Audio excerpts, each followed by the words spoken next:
Welcome to Bid on You, the podcast, where we help you navigate the chaos of life and experience the bliss of backing yourself. Hosted by yours truly, Marissa Lee. Every Friday, we sit down with creatives, artists, influencers, and just some regular folks to talk dating, adulting, faith, culture, and all the random thoughts in between. It's time to bid on you. So let's start the show.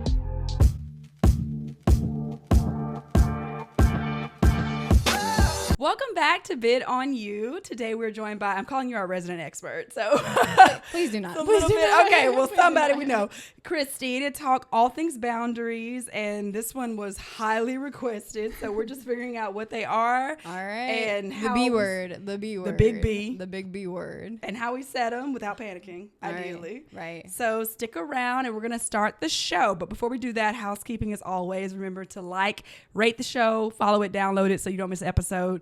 Because I don't want to hear y'all didn't know a new one was out, because you should. Clearly. I'll be talking about that. Okay, so Miss Girl, well, give us a little intro to the people. All right, my name is... know what they can expect. What's going on? Well, so you want like a brief life story? I'm screaming. Well, who are you? What are you about? Why are you qualified to tell us about boundaries? Okay.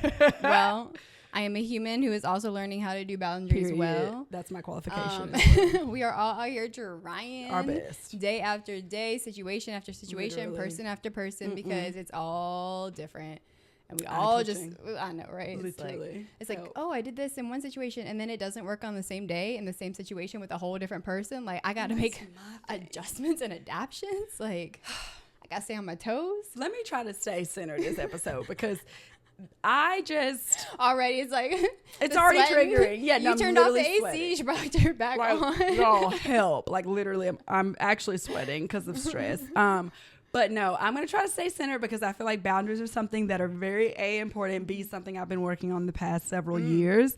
Oh. So well, I'm excited as we talk to also hear about your your evolving boundary journey. I think it's a lifelong thing. Yeah. I think as we evolve and as we change and we're in different situations and with different people. Right. I'm taking this off. Will we ever be done when we meet Jesus and then there are no boundaries? I hope so. Just living free and wild. Right. And young. Okay, Forever. so is it okay to call you as, like, is it okay to say as a therapist? How do you feel about that? So with my therapy journey, I do have my master's in therapy. I do have my associates. I have not been practicing right now with my MFT, but I am trying. I think it is time to get back in the new year to start seeing clients. I've been taking a break, writing a book series that I've been working on from my two worlds of my past with education and then with therapy, and just like, also I've been on this healing journey with God, and he's been like, I need you to pause your life. And now he's like, hey, we're going to turn the hourglass like back going. And like, now I need you to move. Classic. And I'm like, quick turnaround. Right. That wasn't so pretty quick, jarring. but it's no, I'm saying when he says it's time to move, it's like, oh, well, girl, we could have been preparing for this, but I guess we weren't. I think we have been. I think we have been. I love that. Yeah, Come on, awareness. I feel confident with, like, you know, who he's made me to be and who I am, because if we're talking boundaries and we're talking old me versus current me of like stepping out little Bambi with my shaky legs into the world, like Bambi. I am not who I used to be, and like, I am. Thank God. Right, it's purely the Lord, because it was not me. But yeah, like recovering people pleaser, recovering like enmesher. Like, let me put my whole life on the side to warp around your life, and like be a little chameleon all the places. And it's like, no, like, I had to really get to know, like, who is Kristy Kirby? Why do I like her? Why has God made her? And then how do I move forward with that in confidence? And then like forming now the life that I want to have to be the best me I can be. Period. Look how it's already hot. We haven't even gotten going, and it's just flowing out. So you see why she's on the show. But okay, so with all of that, how would you, with just from like your education of having, like, being a licensed therapist at some point and then maybe moving back into it, how do you define healthy boundaries? And then I think you started to get into them, but why do you think they're so important? Yeah. So healthy boundaries are, I think boundaries in general is like what's okay and what's not okay. What's your limits? Where are your expectations? Good stuff. Me trying not to react, because we're going to be here all day if I keep going. So I'm like, correct. But I think that the basic, like, if I'm talking to a little kid, it's like, is that okay with you? Right. Does that feel good to you? Is that something that you are willing to have being introduced to your life and like kept around at this time? Like, is it healthy for you? And I think that with boundaries, and I know we're going to get into this, a big hiccup is thinking so much about like, how are other people going to accept my boundaries? But it's really, I think, a moment of reflection of like, what do I need? Like, and that's not selfish. That's healthy. That's healthy.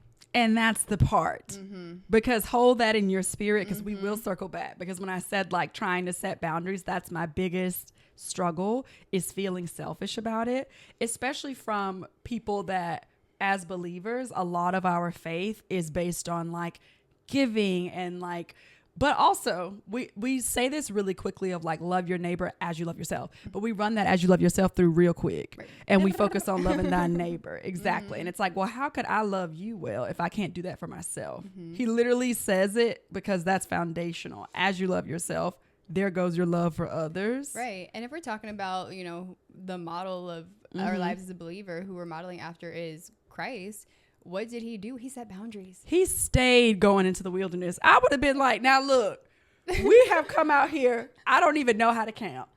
Okay. I know Matthew was in his good tax collector robes. Like, that's why I love The Chosen. And y'all know I talk about it way too much. I talk about it way too much. I'm going to try not to go there, but I love them, you know, he's because twitching just like you were when literally, I love him Jesus? So much. And like, I really resonate with Matthew. Like, they really played him. And I don't know, maybe I'm like on the spectrum or something going on, leaning one way or the other, because we all are. I would say, are we all? That's why it's a spectrum. I'm screaming. But yeah, no, I definitely think that is a great point, because the example that we have of Jesus is him always being like, all right, I'm getting ready to go to pray, or I'm going by myself. I'll see y'all in 30 days. I'm headed to the wilderness. Like, hello. And the people had to adapt to that. So. And with that, I think that there's so many, just in that situation alone, like so many other people's expectations, right? So how did Matthew want him to show up? How did Peter? Like, everyone had like these different, the people who are sick and who are like, wait, you're not going to heal me right now? Like, I came all this way, and Jesus is like, no, like, I need a healthy boundary of I need to refill and get what I need. I need to go spend time by myself with the Father and doing whatever he was doing. And then I will come back as the better version of myself, the best version of myself, and be able to show up for you. Facts. He was the original can't pour from an empty cup. Literally. They really wrote that about him. Okay, amazing. So in your experience, though, because we're talking a lot about self being at the root of being able to set boundaries, great point of, I think for a long time, even for me, and I think the way boundaries are positioned in culture, it's like, you're overstepping my boundary. This is my boundary. You need to follow my boundary. And it's almost used to control others' behavior. Right. And so I recently, as in like a year or two ago, learned that boundaries are really for you. So it's like, this is my boundary, literally as if it's a line in the sand. And if you come up to it and cross it, it's for me to remove myself and go elsewhere, not for me to be like, hey, look, don't do that. Because it's like, I have to set it and then I have to execute it. Right. So if you're not in a place where you feel that you even know what that is, that you have that self-worth to even be able to say like, hey, this, like you said, doesn't feel good, and I'm worthy of what does feel good. So in your experience, how does a person's like sense of self-worth influence their ability to set and uphold those boundaries? And then how can they strengthen that connection there? It's foundational. I think that going, even before doing the boundary work, is having a reflective conversation with yourself of, what do I think about myself? What are the Lord have mercy. Enter at your own risk.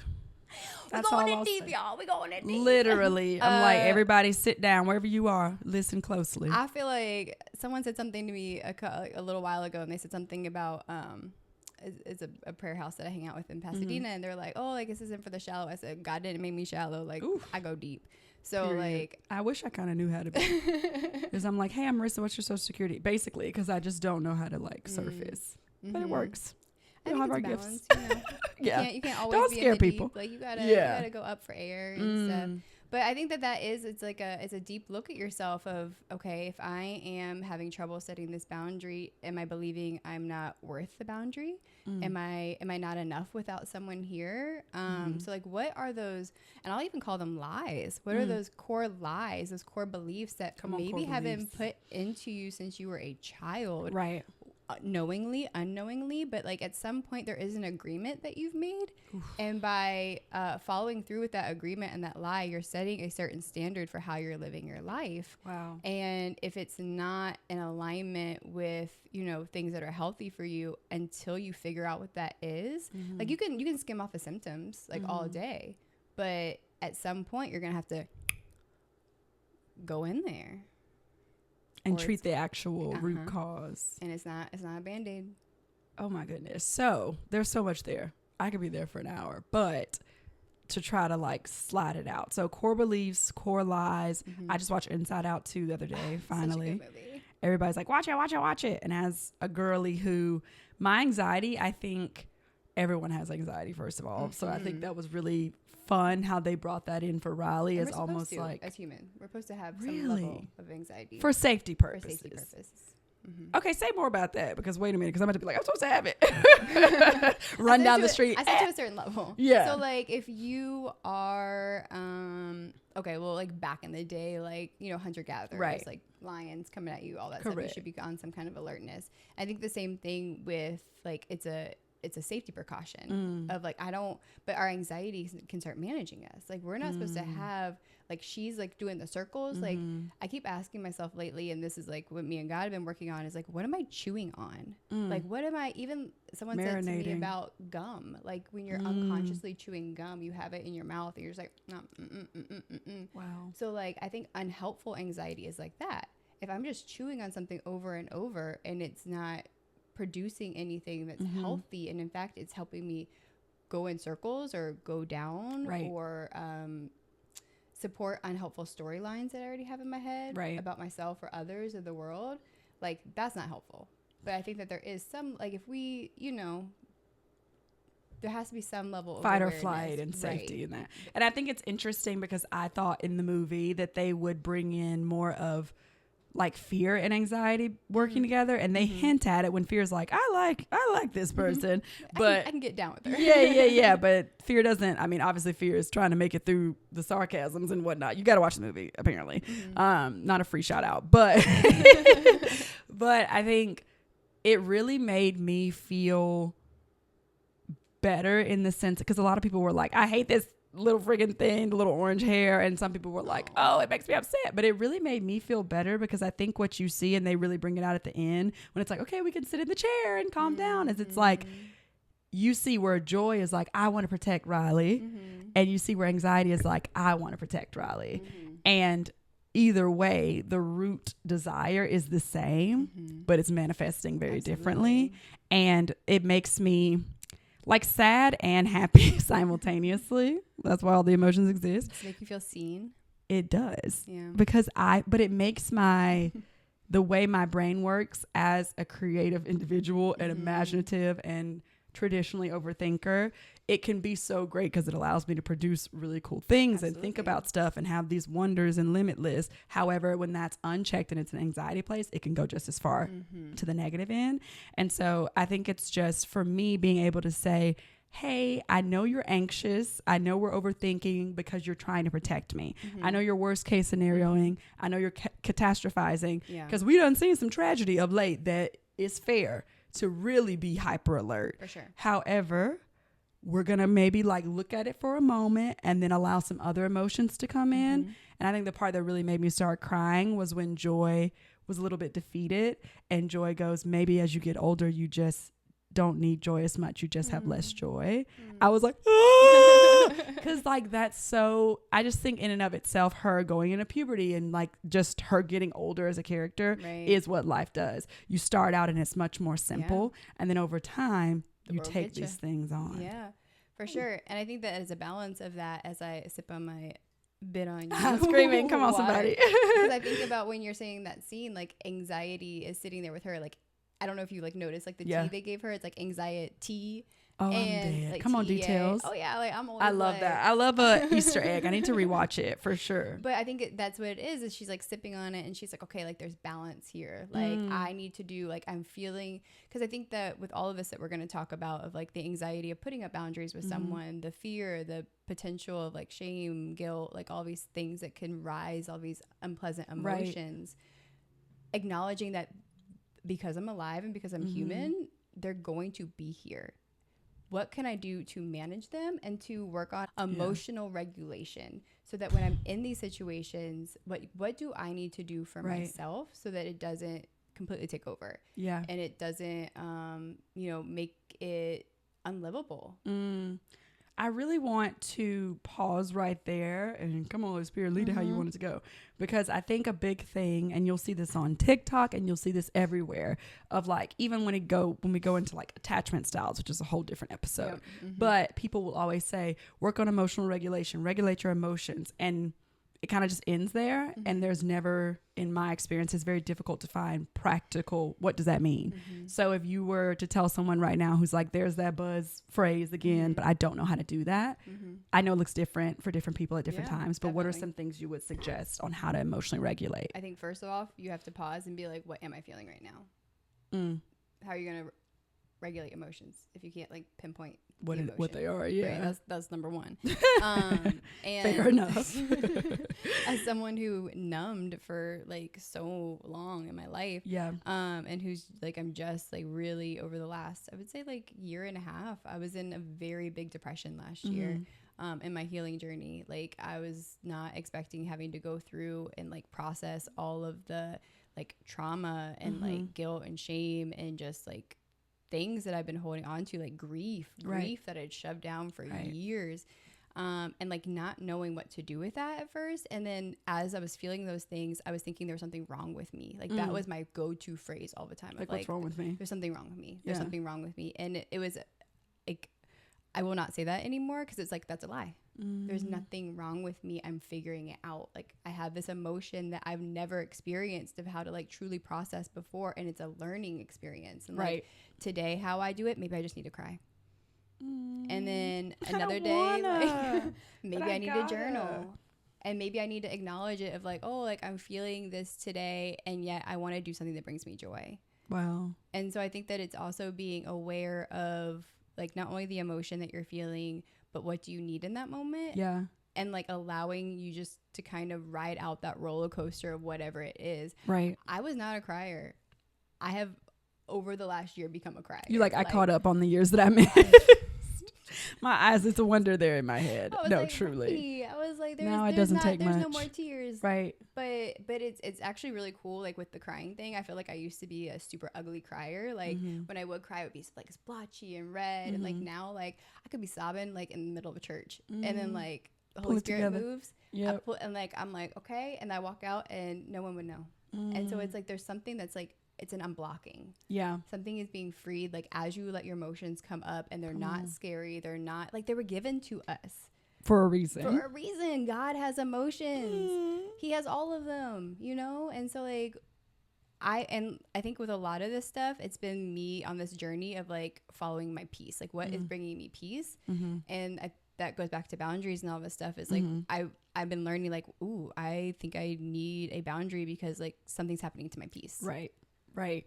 Do you feel like that is an indicator for someone who's like, okay, I've never set boundaries before. So practically, how do I do it? Is it looking at, okay, I don't feel peace about this and then figuring out what I want to do to get to peace? Or just for someone who's just never really done it, like what are those first steps they can take to just begin to assert themselves in a healthy way? I think one of the biggest indicators of like maybe a boundary might be needed in this place is like where are you starting to experience resentment and like irritation. She's like, now it's therapy. Great. We're getting back in. This is actually a surprise. We're not recording. I just wanted a free session. I'm just kidding. No, it's insane. I'll send you my Venmo. Literally. Exactly. She's like, that's fine, but we're going to have a copay. That's so funny. No, but for real, it's where in my life, like, is there a relationship? Is there even a portion of myself of, like, where is there disdain? Boundaries within myself and externally. They're everywhere. Boundaries are everywhere. We need them in every place. Or like, so like if I'm experiencing extreme irritation with this one person at this one particular time, what's going on there? Why am I distancing myself from this person? Or why every time does this person walk up, am I rolling my eyes? Or why do I have an indicator of like, ooh, I'm ready to gossip about them. Like I want to bring someone else in on this, you know? So like, I think all of these like little signs are like, why am I doing that? Like, what's going on there? Wow. What's going on there? And then pinpointing it, like, is this person approaching me at a time consistently that doesn't work for me? Like, are they calling at a level where I need some space? Yeah. And then what have I not conveyed in that situation? That's the kicker. You getting into it. And so like, let's say if me and you are real cool and you call me every day on your lunch break and that works for you. But I'm in the middle of like writing. Right. And then I want to answer your call because you're my friend. And I want to like kick it with you and like, hey, like what's going on? But when you start to calling and I'm like, oh God, like Mars calling I'm dreading it. Like, like there's something there. Or, like you're talking and I'm like rolling my eyes or like I'm half listening or like whatever. Where it starts to become like even an unsafe space in our friendship. Like I think one of the fears of boundaries is like, oh, it's going to push us away. It's like, well, if you don't have a boundary and it's necessary, you're going to be pushed away. Regardless, that's going to be the result. Right. There's going to be some kind of conflict. Yeah. Something is going to have to break. And I think going back with like, I'm not going to tell you like, hey, you can't call me during this time. Yeah. I'm not going to try to control you. Okay. Going back to what you talked about earlier. Yeah. But a boundary would be like, hey, I'm working during this time. Like, can we cut this down to 2 days a week? Or can I call you back after I'm done? Right. Or find a different time. Right. Find a different time. Or I can make a move in my schedule. Like if that's something I want to prioritize, of like, no, I want this phone call with her, I'm going to move my writing. Right. Or whatever. And boundaries don't have to be an if-then statement, but they can be. Like if I want to keep this time, then I have to either make an adjustment on my own. I have to talk to you about it. Yeah. Like something, or if you just keep that bottled up, it's like a tea kettle. It's going to explode. Right. You have to let some air out. How do you overcome the guilt of that? Because I think especially from friendships, work relationships, and especially family, it's very difficult to, it's almost what I found like the big fear used to be setting the boundary, but now it's more so upholding the boundary because I used to be a person that would just, because I'm such a thinker, and maybe that was assumption lane I was living on, but I would be like, well, they should just know because I just know because what's going on. Why would I have to communicate? Are they not in my head? Hello? Don't you just know the vibes are off? What's wrong with you? Do you not just live here right now? What's your problem? I'm not getting it. So why are you not getting it? I said something slightly different and you didn't pick up on it. The vibes are literally off. What's your What's problem? not clicking, Steven? And so if I'm... Steven, you're calling. No, literally. Well, that's nevertheless. But if that's happening, right, I would be like, okay, now I'm communicating, so it should be fixed. And then if I ever had to do it again, then the new pet peeve was like, why am I repeating myself? Because I think we think it's a one-time thing, and a similar thing has happened with boundaries, where I was like, okay, well, I said like, hey, I really don't want to talk about this, and then it goes a week or two, and now you're upset one day, and you're like, well, such, and I was like, well, I really don't want to talk about this. And so I think instead of having to do it multiple times, it can be easy to retreat and be like, okay, they're just not respecting my boundary, and then panic and then be like, maybe I don't need that boundary. Maybe we can just let it go because it feels confrontational. Right. Or it's easier right now in this moment for me just not to say anything. Yeah. So what would someone do if they feel like that, like, okay, apathy towards, or just fear of the confrontation and then guilt around that, right? Guilt about setting it in the first place and upholding it. And the person being like, okay, fine, I'm going to call you back then, and hanging up, sitting with yourself. I'm assuming you're going to say emotional regulation. I see where we're going. But like the guilt of it and the fear of it, how do they overcome those two? Okay. Or try to at least? Yeah. Well, I think that first off, do you have guilt like from a previous situation with this person that's like being raised? So like if it's your parent or your sibling or whatever, is there some kind of guilt that you already haven't processed and worked through that is like, this is like, interesting, flagging it? Maybe not. I think that's a good like opening question of like, where's this guilt coming from? Right. Like, is it from something previous? Is this like a social interaction that I've picked up where it's like the people pleasing, for instance, where I have a certain fear associated with this guilt of they're going to be upset with me. Right. And then like, okay, if that's the fear, is there a history of that? Is that how they've been interacting with you? And is that a safe relationship dynamic for you guys to have? So like if it's someone that you have set a boundary with before, Right. and like it's different like if you've set a boundary and you've not kept it, but like let's say you have been keeping it. You're trying at least. And then they like are just like blatantly not respecting you. Yeah. Is that a healthy relationship dynamic that you want to continue having with this person? Wow. Because like I think that's saying a lot about the person. Yeah. If that answer is no, but you still want the person in your life, what can you do in that scenario? I think it's also, is this person willing to have an open conversation about this? I think that is kind of like where you have to go first. Challenging conversations are challenging for a reason. Though it's in the name. As in the name. It's in the name. Yeah. But I think that in order to meet someone with a level of like vulnerability that you would have to have for there has to be certain things like trust. And it has to be done with love and compassion and just all these things that hopefully if you're having a conversation like this have already been built Right. to a certain level. And I think that is also like a reminding yourself of those things. Like I think that we have this tendency with the fear of guilt, or we go to worst case scenarios. We go to overgeneralizations. We go to, oh, like this has happened before with this person, therefore it's going to happen again. This must be that. We fortune tell, like, oh, they're going to do this or da da da da. Or we go to black and white thinking, like it's going to be like, oh, they accept it or oh, they reject it. Right. And like there's no really like room for the gray. Yeah. So I the think gray makes me a little sickly despite wearing gray. This is the most I could do with the gray, but I'm trying. Well, I'm being forced into the gray a lot. Because the gray is unknown. I don't like and that. And we don't as humans do well with that. Exactly. Because makes sense. It goes into fear and control and like all that kind of stuff that like, you know, makes our skin crawl. Right. Oof. Yeah. So, I mean, there was a lot there, but I think it depends on the person you're talking to. Like, I've had to set a lot of boundaries over the last couple of years with my dad. And like he would say something and then I would have to I didn't even know in the moment. I was like, oh, that's something I need to talk to him about later. Like, it would hit me. I was like, why am I still thinking about this? Right. Why did I just sob like last night? Literally, why am I depressed? Like, what's happening? I'm waking up sad and I see their name and I'm panicking. What's that about? Exactly. Spooky. And then honestly, like my process is like anytime I have a challenging conversation, even before coming in here, like I pray. I'm like, Holy Spirit, like I need help with this. Like I'm feeling this way. I don't know what to do here. Like you're wiser than me. Like you know what please to say. Help. Like please help. Like gotta be by your strength. I want to meet this person with love. Yeah. Like I don't want to have these feelings towards these people that you've put in my life as a blessing that I want to keep. And like, if there's someone that actually in my life that you don't want in my life, remove them because it's going to come back and bite me eventually anyways. Now, I do want to give a disclaimer because that prayer right there that she just said, it's a tough one.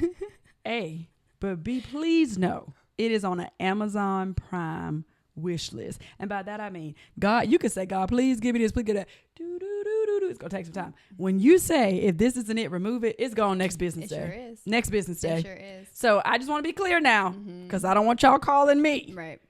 Or call her because she said when you pray that. User beware. It's gonna happen. The Lord's like, oh, I got you on that. Woo, Lord. He took a whole friend group away from me. But what? Okay, so on the other side of that, he gave me so much more. Okay, and he gave me things that were real. And like, if I'm talking about bad boundaries, like even when I walked up, I was like, oh, like me and my friends, like we used to like hang out. It was triggering a little bit. No, not triggering, but I was like, oh, like if we're talking about no boundaries, like that was a hot spot of no boundaries. Like no one had boundaries. No one knew how to do it. And it was messy. Right. And taking it away from me, like hurt a lot. And I was in, isolation and just had to, the pain that I went through, the necessary growth that I went to be who I am now and the community that I have now, where it's authentic relationships that are healthy, that are sharpening me, that we're growing together, and that we're supporting each other of like, I see you doing this, like, let me not tear you down. Let me not talk bad about behind your back. Let me not have, like, I can relax. Like when I go with my different friend groups that I have now, or if I'm in, Tuesday nights with y'all, like, I can show up at a realness and a authenticity of myself that I could never show up before. Wow. So the trade-off of that makes it worth it. Worth it. It's just hard to see when you're on one side of it. But I think that's why these conversations are so important, because it's like, I really try to pride myself on, and this show holds me accountable in that, things that I'm going to say I've either experienced and had to do, or I'm having to currently walk through, or will be coming up too soon.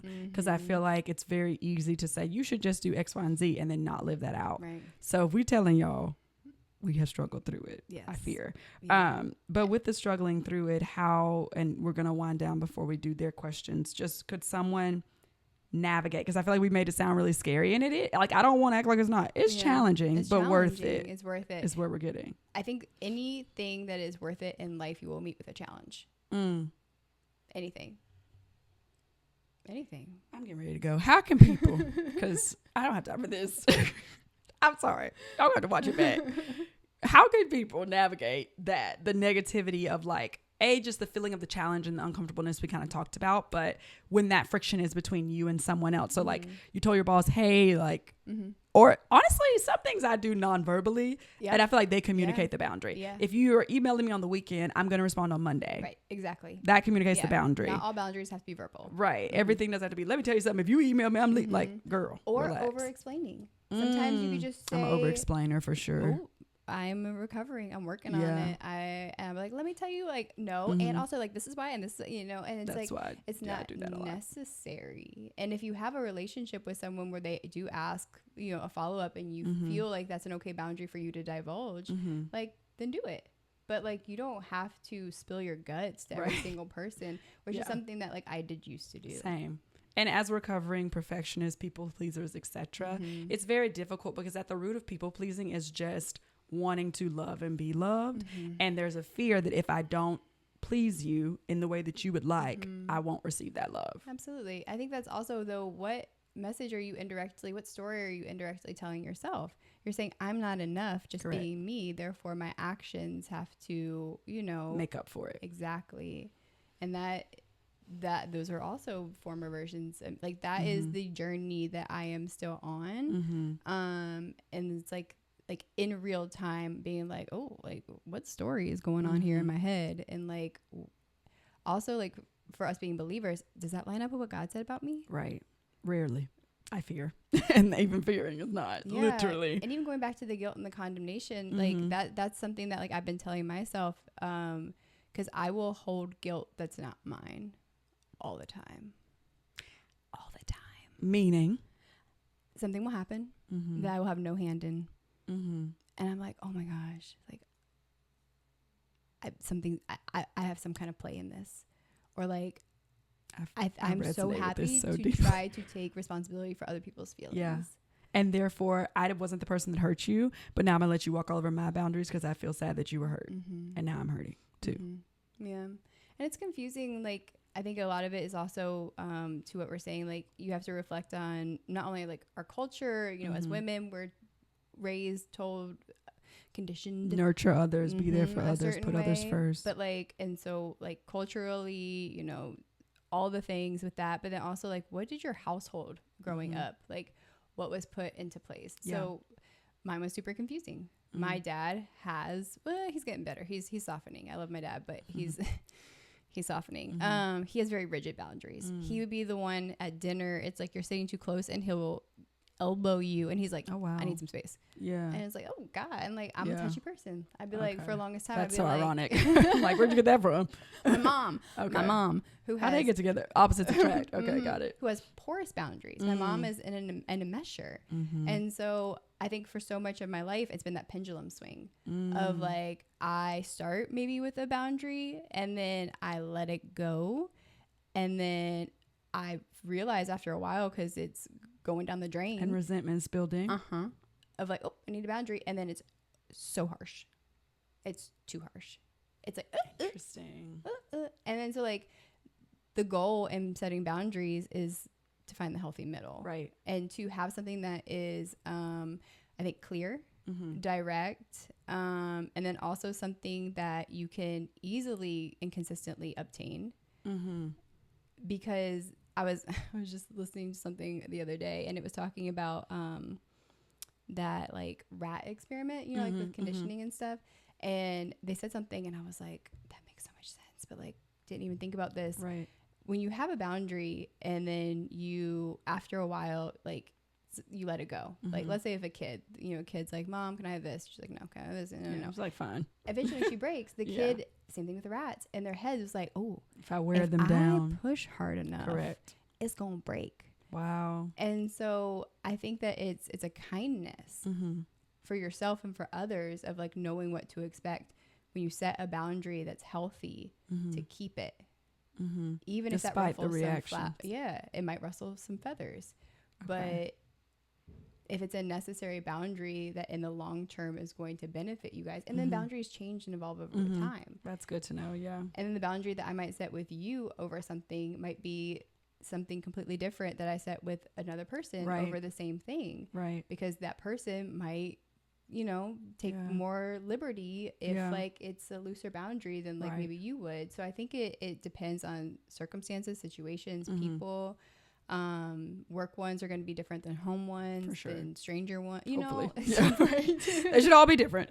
But like, so being able to have strong boundaries that are still adaptable. Yeah. That's what I'm hearing. Yeah. And I don't want to say strong as being like I'm gonna like lay the smack down on you with this boundary. But I think healthy boundaries that you believe in. Right. And I think that also goes to another good question to ask yourself is, what do I believe about like boundaries in general? And then what do I believe about like me having boundaries? And what I deserve to experience. Do I only exist to make sure everyone else is comfortable? Therefore, I'll be like, well, I don't need this boundary because they're not comfortable. Or do I believe that me feeling not sick in my stomach matters too? Yeah. And the same thing if you're a boundary violator. Right. Like if you're holding a boundary and I'm like not adhering to it, like what's going on with me? Like you just want to get your need met no matter what. And that's hard because I think I've been there before. We've all been there before if we're honest. And the pain that you're feeling is like, I just need to fix. I don't care. Right. If you love me, you would help. And so when you see someone else doing that, there's, as an empathetic person, it's really difficult to stand strong on prioritizing yourself mattering. But I think it's unfortunately still where I'm at. It's still growing to eventually I'll be like, well, I matter, period. But right now I still have to think about like, even though I love that person, I can't show up for them if I can't be okay to begin with. One day I'll be like, I just deserve to be okay, period, regardless of showing up for them or not. But where I am today is still like, okay, you're still not doing, like you said, that relationship or whatever is going to break eventually from resentment or just there's going to be a blow up one day. Yeah. It's just prolonging the inevitable. Yeah. And I mean, I think sometimes it is, and maybe not, it won't feel like it's in the instantaneous moment, but like it is compassionate to set that boundary and to keep it. How? I'm thinking about a situation that I had with a friend that I was going through some things where I needed distance. And when I allowed that boundary and we talked about it, about me taking like a little break from the friendship. And when I allowed that boundary to cave and I was sharing with some things that was going on in my inner life, it was very clear that they love and cared about me so much that it had a really negative effect on their mental well-being to hear what I was going through. And so in that moment, it didn't feel compassionate for me to keep my distance from this person. But looking back, I was like, actually, it was more compassionate that I kept the boundary because I see the adverse effects it had when I let it slip. And then it's a little confusing because like, so interesting. You let the boundary slip once, like, why not again? Letting it slip as in letting them into more information. Yeah. Or even just like spending like a little sizable chunk with them. And that was impacting them towards a negative direction because they were a little enmeshed. It did in this one. Yes. Okay. Yeah. I'm gathering. And enmeshment, really quick, because we've been saying that a lot. What is enmeshment? Like in a quick line. Yeah. For the like, kids that don't know. Ready? Like you're kind of becoming one. Literally when there's no, this is happening to Kristy, but I'm taking it on like it's happening to Marissa. It's very common in families my as mom well. Is a big enmesher. I've learned a lot about that of the recent years with the TikTok psychiatrists that exist. So I'd be like, that's what's going on, about everything every day. But it's real. It's real. It is. Especially when you love someone. I think a big thing for me, and I say this a lot to my friends, especially as we get older, for me, if my family is going through something or if they're not happy, there's not really a life where I could have everything I want in the world. I won't be fully happy because I love them so much. And I don't want to let that go because I don't think that that's bad to care and love them, but it is when it impacts me to the point of like I can't function or I'm consumed by it. So God is teaching me a happy, hopefully, I don't know about happy, but He's teaching me a medium because it ain't been too happy, but He's teaching me a medium. And friends and everybody, that's just, I think a sustainable medium. Because if your whole life is going down because of that, like it's not sustainable. But it's like, what else would I do? I'm supposed to be there for them. And I mean, I think you can, but sustainably. Boundaries. Woo! So with that, we're going to go to y'all's questions since we're getting into that. But we're doing a section called bids. So bids on our show is just questions, letters, etc. The people can DM us, or if I post on the story and like, what do y'all want to know? They could pop in there. So make sure y'all keep an eye out for that. We might answer your questions on the show. But we kind of talked about this one already. Just it was, how do I know if someone doesn't respect my boundaries, and what do I do if it seems like they don't? But I think just quick ways of what you said of just like that feeling that comes up. And then when that does come up, what can I do? Like split instance of, okay, I register you don't respect my boundary. So now what do I do? Yeah. And I think that it depends on what kind of boundary we're talking about here. Yeah. And then like also what the urgency is like different if it's physical or And then like, what is your relationship to this person? Is this my boss? You know, that's different. You gotta maneuver that a little differently than if it's like a close friend. Because a close friend, you know, you could have a really honest, vulnerable conversation involving your feelings. With the boss, I think that it's, I mean, are they violating something at work? You know, I think that there's like lenses that can go through with like the next steps. I think going back to what I said before, though, it's for me, it's following the peace. And when I start to almost like, I don't want to say dehumanize someone, but when I am no longer seeing you as a loving brother and sister of Christ, like something's up. Like the disdain or the gossip or whatever that's like driving me to do something like that's not what I want to do. Negative towards you. Like there's some kind of indicator, like some kind of like little like signal should be going off of like, wait, what's going on? And when that does go off, potentially a conversation depending on the circumstances. And then I think first reflection. That would be my first reflection. Is it something that I can handle just on myself? Like, do I need to do something on my end?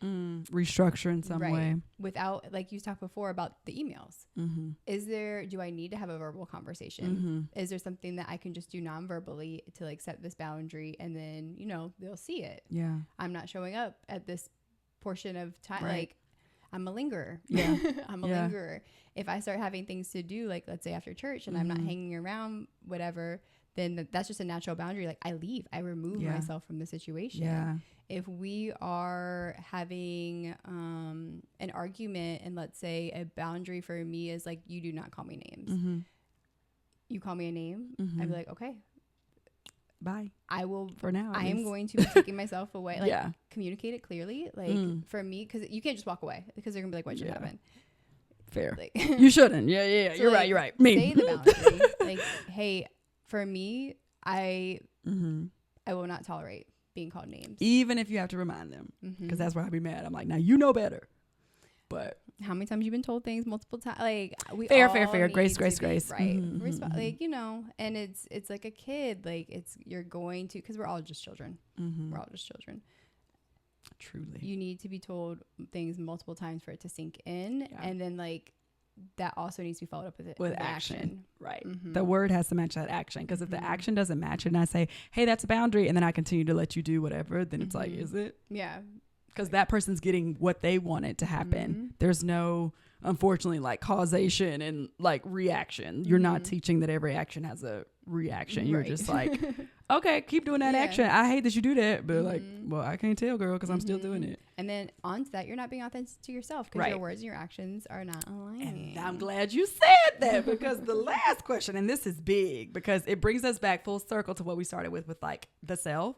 How can you set boundaries with yourself, and then just like you said, being authentic to yourself, recognizing if I said, okay, I don't want to meet up with someone at this hour, or I don't want to linger at church too long because I know I have to do something at 3:00.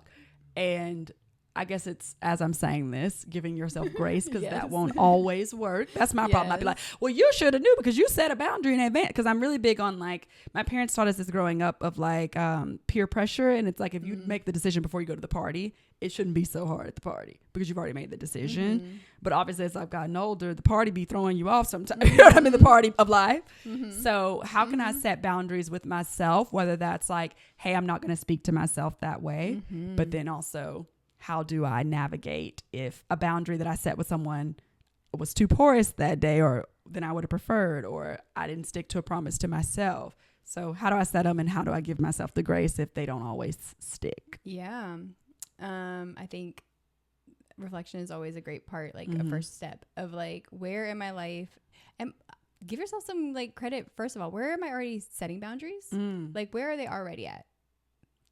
And where have I already done a good job? Like, oh, I'm noticing I've done this. Hey, I don't eat chocolate chip ice cream, you know, and cookies all for day breakfast. for breakfast. Right. Like that's I'm setting myself at least like a partial healthy boundary already. So like I would do like a little deep dive of like, okay, I'm not starting from ground zero. We all have some kind of boundary somewhere, just because we're living and functioning adults. Right. So like, where are you already doing it? Where is it working well for you? And where is it maybe like not working so well? That's so good. I would also look at your life of like, okay, where am I now? And then where do I want to improve, like in a certain area? So like if it's your health, like, okay, how much water am I drinking? How often am I going to the gym? Like, what do I need to give myself to make myself like the best in this area that I'm highlighting at this time? Because I think an overall like, oh, I want to tackle boundaries in all areas of my life, like that can be overwhelming. That's a lot. So like, especially if you think you're starting from ground zero, because everyone tends to, but that's a great point that you got them somewhere, girl, because you're walking around. Well, on the other side of like, when we maximize things, we also minimize things, like especially in ourselves. You're like, oh, I'm not doing anything right, or like my question, like, what's wrong with me? It's like, I'm both maximizing and minimizing in that statement of like, I'm maximizing all the things that are not going great, and I'm minimizing anything that is. Like, I'm saying like, oh, that doesn't even matter. I'm about to write that down as soon as this is over with. Keep that in my mind. That's so good. Put a post-it note up there. No, that's literally, you just clocked my tea. Because I'm like, oh, is that what I do? Interesting. But I think that that's what we do, especially when we're in this like society where it's so much easier. And this is from like my own journey where I've been like, I look at all the things that I have yet to do. Correct. And I don't look at all the things that I've already done. And I'm currently doing. And that I'm currently doing. And that I'm doing well. And can some things like use tweaks and improvements? Like always.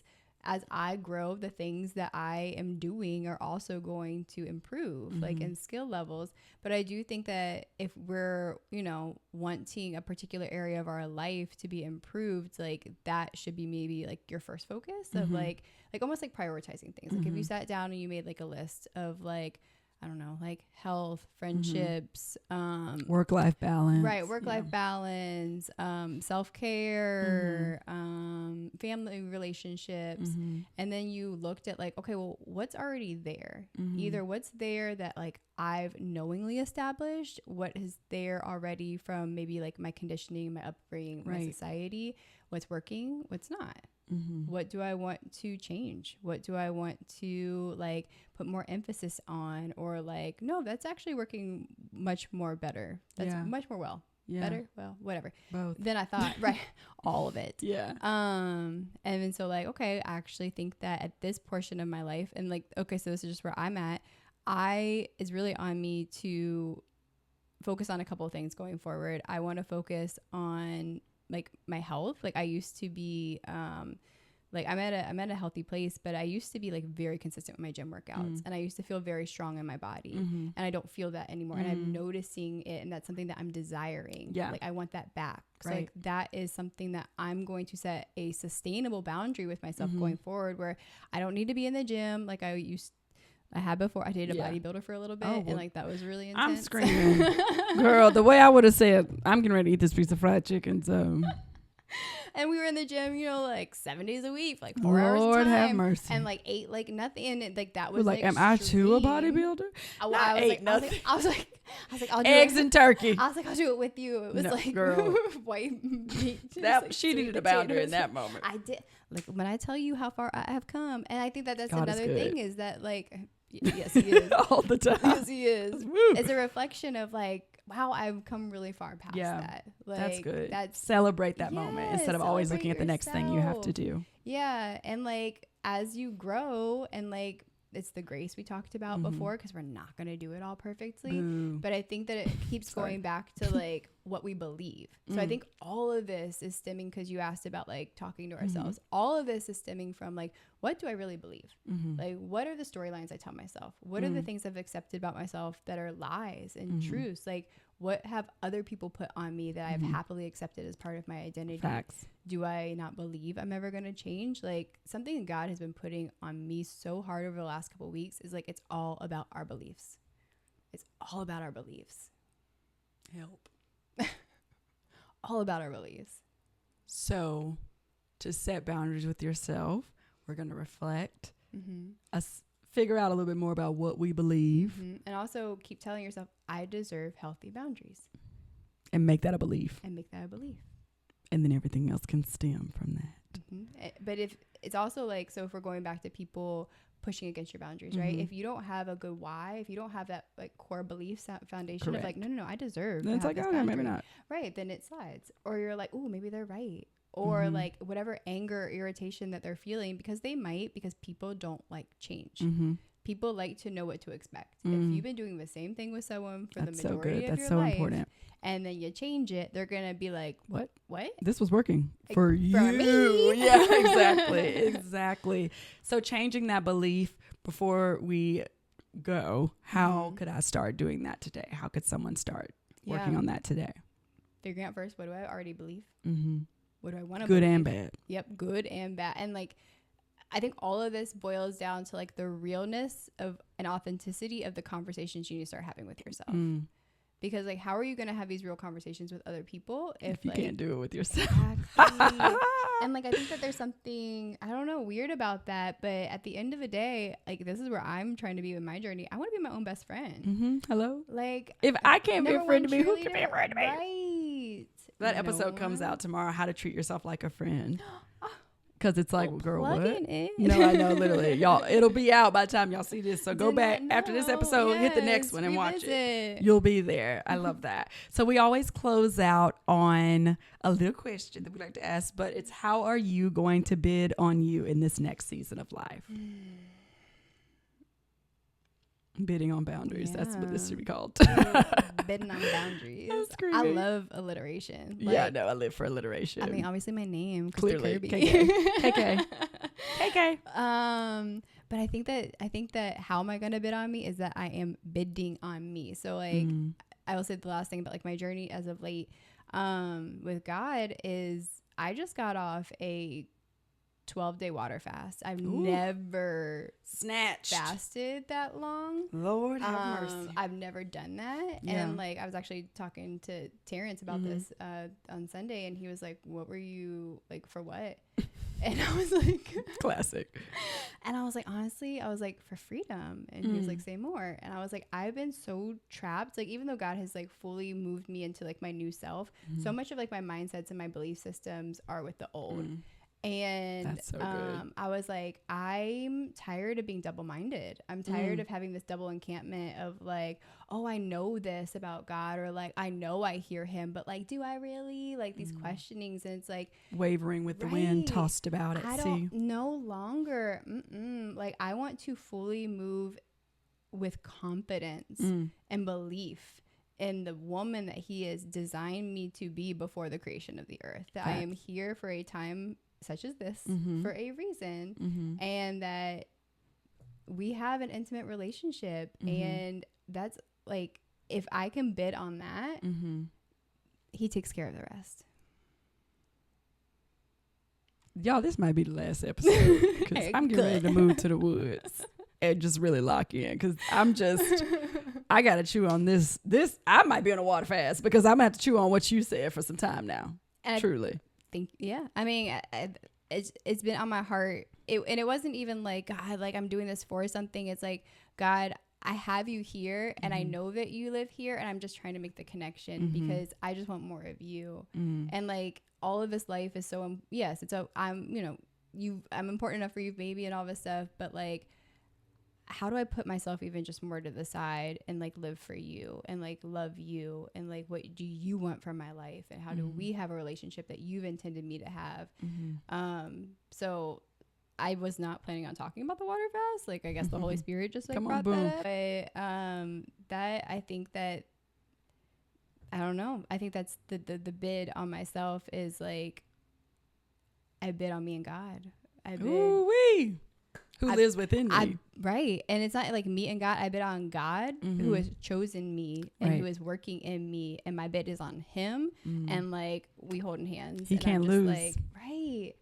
Not a winning bid, period. Can't lose, right? It's rigged game. How can we? It's rigged. We are. I love it. Well, thank you so much for joining. Thank you for having me. This was oh so my much goodness. fun. No, this was good soup. Like I'm like, whoa. Like chunky. You remember those books that would be like chicken noodle soup for the soul? That's what I feel like. It's giving 7th grade, no problems after school and just reading this book and eating chicken nuggets. So praise God for that. And thank y'all for watching. Thank you, Jesus. Yeah. Right. Yeah, we love Barb. you. Thank Oh, you. we love you. And we'll see y'all next time. All right, bye.